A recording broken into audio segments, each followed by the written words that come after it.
EMS TV के दर्शकों को सनत जैन का सादर नमस्कार।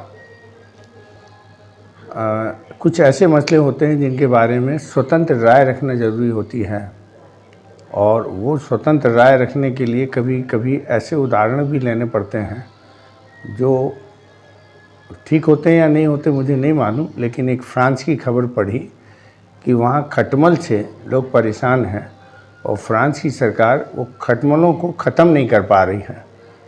3-3, 4-4 सेंटीमीटर के इतने खटमल हो गए हैं कि उन खटमलों का मतलब कोई कीटनाशक का प्रभाव उनके ऊपर नहीं हो रहा है और वो कीटनाशक के इतने आदी हो चुके हैं कि अब उनसे पूरे फ्रांस की जनता परेशान है।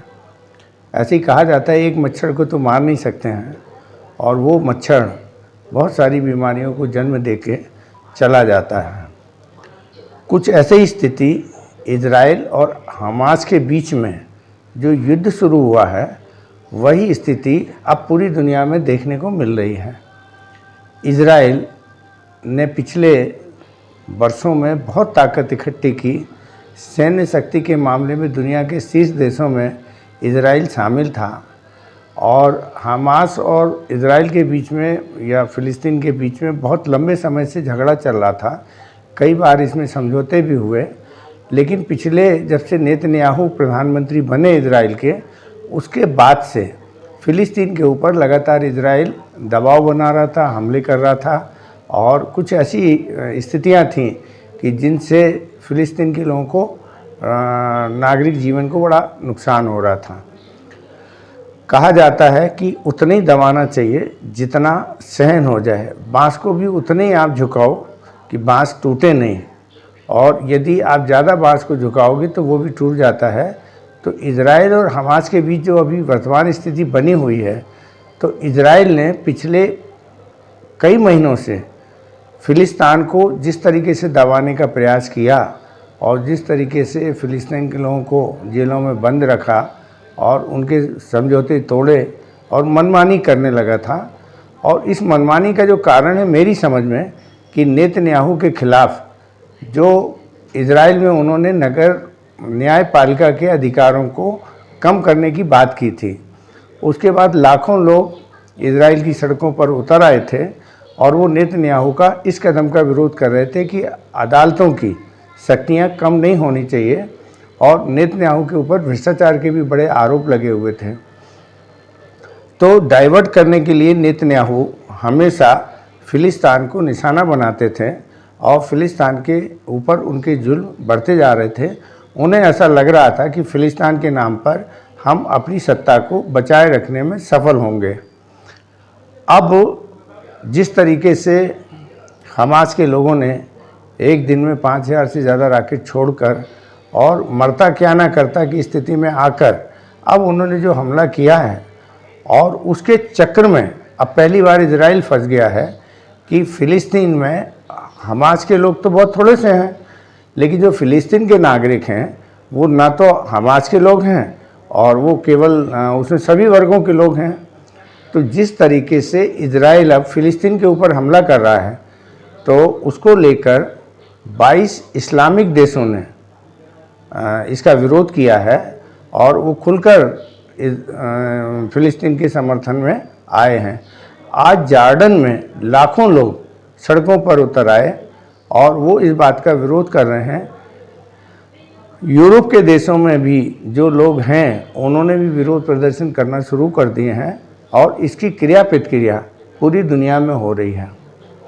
इजराइल और फ़िलिस्तीन के झगड़े को केवल हम एक झगड़े के रूप में नहीं देख सकते हैं। इसका असर सारी दुनिया के देशों में आर्थिक, सामाजिक और धार्मिक दृष्टिकोण को लेकर पड़ने जा रहा है। तो खाड़ी के देशों में भी जिस तरीके का तनाव देखने को आ रहा है, जिस तरीके से आर्थिक पक्ष, अब जैसे पेट्रोल की कीमत भारत में भी बढ़ेगी, पेट्रोल की सप्लाई जो खाड़ी के देशों से हो रही थी वो इस तनाव के कारण अब नहीं हो रही है, रेट भी बढ़ा दिए। जब युद्ध होंगे तो वो सारी चीज़ें अपना असर दिखाएंगी। आज इजराइल ने फ़िलिस्तीन के करीब 12 लोगों को कह दिया कि वह वो हिस्सा खाली करें और दक्षिण इलाके की तरफ जाएं। अब वहाँ पर ना तो रहने की जगह है, ना कहीं जाने की जगह है, वो जाएं कहाँ? और जिस तरीके से टैंक वहाँ पर भेजे गए हैं गाजी सीमा में, तो उसको लेकर एक दुनिया में ज़बरदस्त इसकी प्रतिक्रिया हो रही है। कई लोग इसे थर्ड वर्ल्ड वार के रूप में भी देखने लगे हैं और रूस सरीके देश अब फ़िलिस्तीन के समर्थन में उतर कर आ गए हैं। अब रूस को कोई लेना देना नहीं था, लेकिन अमेरिका, जो यूक्रेन और रूस के बीच में लड़ाई चल रही है, तो अमेरिका यूक्रेन को सपोर्ट कर रहा है। तो क्रिया की प्रतिक्रिया होती है कि रूस अब उसी रणनीति पर चलते हुए और फ़िलिस्तीन को समर्थन दे रहा है। तो यदि ये महाशक्तियाँ इस युद्ध में कूद पड़ेंगी और जिस तरीके का इजराइल ने मानवीय अधिकारों को थता पे रख दिया है, संयुक्त राष्ट्र संघ के जो नियम थे युद्ध के, उन्हें बिल्कुल ठंडे बस्ते में डाल दिया है। फिलिस्तीन की पानी, बिजली सब सप्लाई बंद कर दी है। लोग घायल अस्पतालों में पड़े हैं, वहाँ लाइटें नहीं हैं, दवाइयाँ नहीं हैं और वहाँ पर कोई सुविधा उन्हें नहीं दी जा रही है। ये युद्ध का अपराध है और ये अपराध को इजराइल कर रहा है। अमेरिका और ब्रिटेन जैसे देश उसको सहयोग कर रहे हैं। तो ये जो मानवीय त्रासदी हुई है, तो ये पहली बार मैं ये कहना चाहूँगा कि मानवीय संवेदनाएं बिल्कुल पूरी तरीके से ख़त्म हो गई हैं। और यदि ये संवेदनाएं ख़त्म हो रही हैं तो एक बार फिर हम आदिम युग की ओर जा रहे हैं कि जहाँ पर बिना सोचे समझे हमें जो चाहिए होता था हम प्राप्त करने की कोशिश करते थे, उसमें चाहे हमारी जान चली जाए या हम किसी की जान ले लें। वैसी सोच अब ये फ़िलिस्तीनी और इजराइल झगड़े में देखने को मिल रही है। सारी दुनिया के देश इतने संपन्न हैं और इतने ताकतवर हैं, लेकिन वो एक छोटी सी समस्या को यदि निपटाना नहीं चाहते हैं, बल्कि उसमें पेट्रोल डालकर उस आग को भड़काने का काम कर रहे हैं। तो ये बड़ा चिंता का विषय है और संयुक्त राष्ट्र संघ को इस मामले में पहल करनी चाहिए।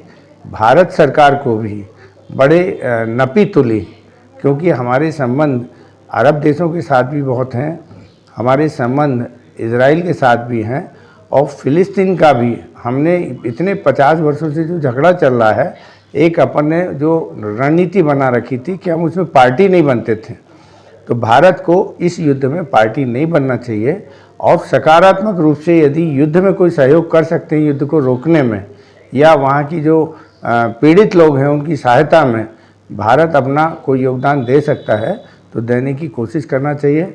भारत हमेशा से सर्वधर्म सद्भाव का एक पूरी दुनिया में पहचाना जाता है और वही पहचान भारत को पूरी दुनिया में श्रेष्ठ से श्रेष्ठतम बनाती है। इसको बनाए रखना चाहिए। आपने मुझे सुना, मुझसे लगातार बिना सोचे समझे बोलता हूँ। यदि कोई गलतियाँ हो गई हों तो आपसे क्षमा याचना करते हैं। धन्यवाद।